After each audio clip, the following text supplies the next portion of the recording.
The echoes of solitude. In the early months of the lockdown, when the world seemed to shrink to the size of our homes, I found myself dwelling alone in a remote cabin nestled deep within the woods. It was supposed to be a retreat, a sanctuary away from the chaos of the world. Little did I know, it would become a prison of dread and isolation. As the days stretched into weeks, the silence of the forest grew oppressive, suffocating. The only company I had was the haunting whispers of the wind through the trees and the occasional rustle of unseen creatures in the underbrush. But there was something else, something sinister lurking in the shadows of my solitude. It began with subtle disturbances, a creaking floorboard here, a door slamming shut there. At first I dismissed them as the quirks of an old cabin settling into its surroundings. But as the nights grew longer and darker, the disturbances escalated into something far more ominous. Each night as I lay in bed, I would hear them, the whispers, faint at first, like distant murmurs carried on the wind. But as the hours crept by, they grew louder, more insistent, until they seemed to surround me, enveloping me in their icy embrace.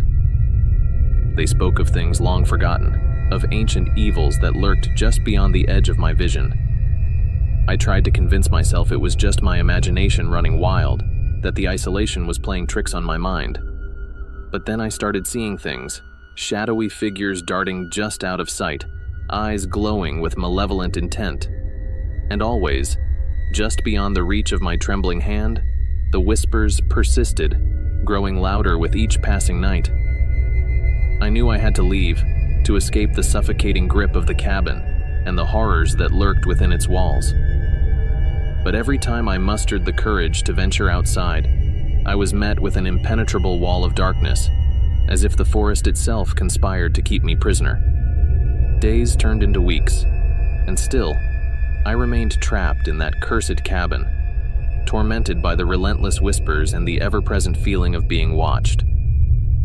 And then, one fateful night, as the whispers reached a deafening crescendo, I saw it. A twisted, shadowy figure standing at the foot of my bed, its eyes burning with unholy fire. With a scream that echoed through the forest, I fled into the night, heedless of the darkness that enveloped me. And though I eventually found my way back to civilization, I knew that I would never truly escape the horrors I had encountered in those lonely woods. To this day, I still hear the whispers in the silence of the night, a haunting reminder of the darkness that lurks just beyond the edge of our reality. And I pray that no one else ever suffers the same fate that befell me in that remote cabin in the woods.